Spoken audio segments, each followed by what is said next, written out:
Welcome back. The title of this mini lecture is 1968, and we're going to talk about five terms that, as you read more about this very significant year, both in the history of the United States and all over the world, it's important to start with a couple of these as a way to learn more. Let's get into it. So, the first thing for us to note is the Tet Offensive.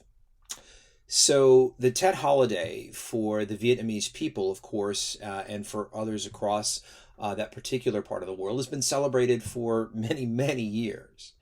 And by the time you get to early 1968, the Vietnam War has been raging for a while. American troop levels have been increasing over the years, and the kind of process of insurgency and counterinsurgency and search and destroy and all the difficulties kind of going on there have been going on for a few years.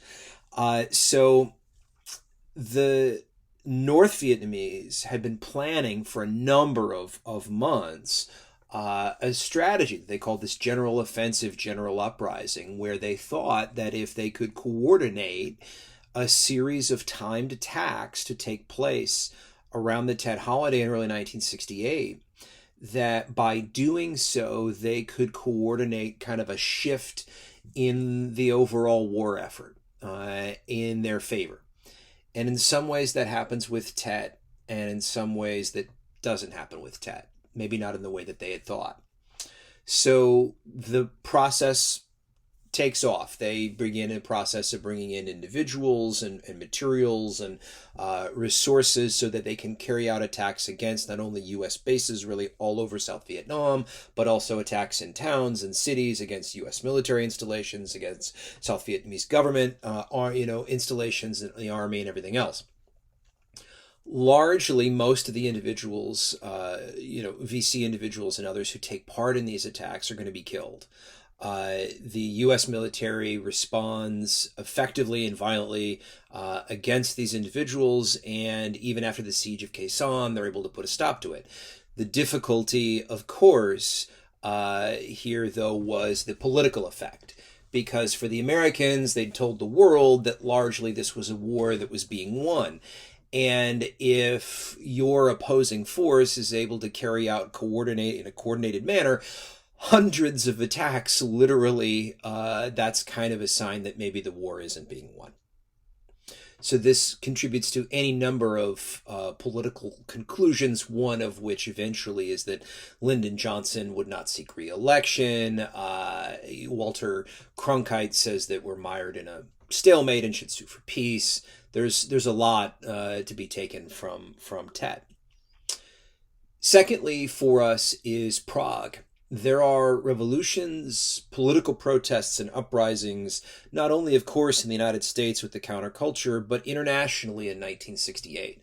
And a good example of that would be in Czechoslovakia, where in a place like Prague, you've got young leaders like Alexander Dubček who are seeking to truly reform the governments that exist within some of these countries, and the Soviets violently put down what was called at the time socialism with a human face.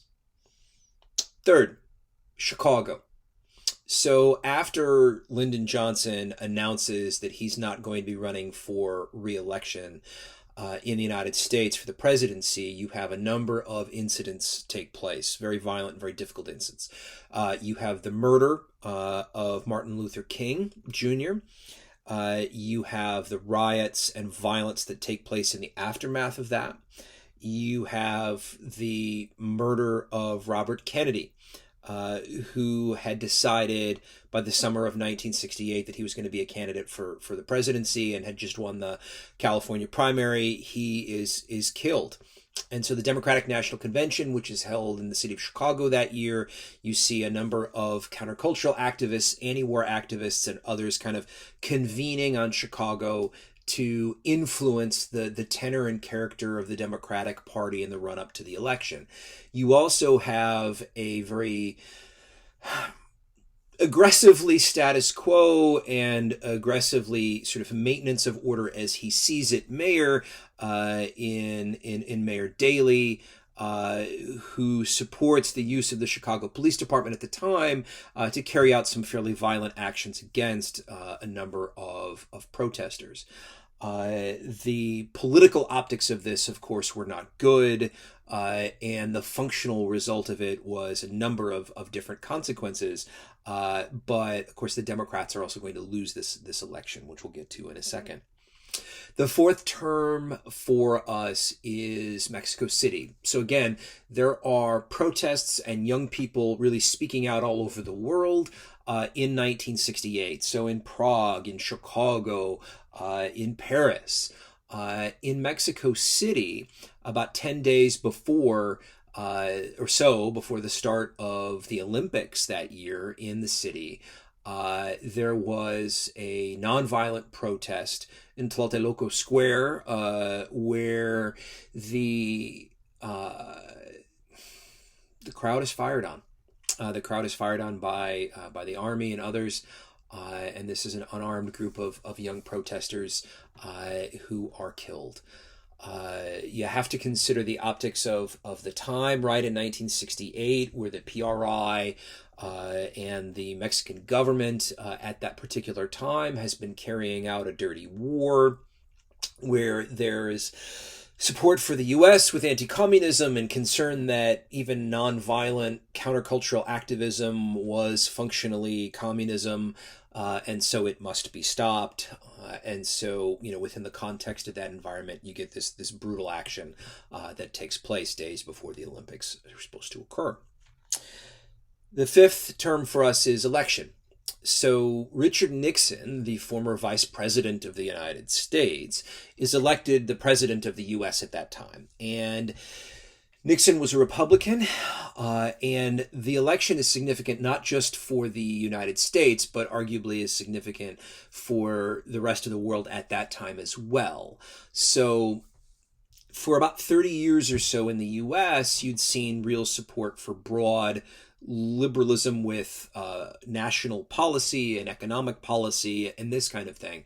And Nixon really kind of reflected a transformation of some political character in America and a movement towards a form of conservatism. Now, the conservatism that took hold in America in the 1970s and then in the 80s and then later, there's a number of facets to it. Part of it has to do with the idea that the government should be the arbiter of moral authority, that spending on perhaps social welfare programs and others should be cut, right? But it varies and it's a spectrum. But generally, the idea is that Nixon's election and then his eventual re-election spurs a renewed interest in this conservative movement that would only grow to be influential in the United States, in the UK, and other nations in the aftermath of 1968. Thanks so very much.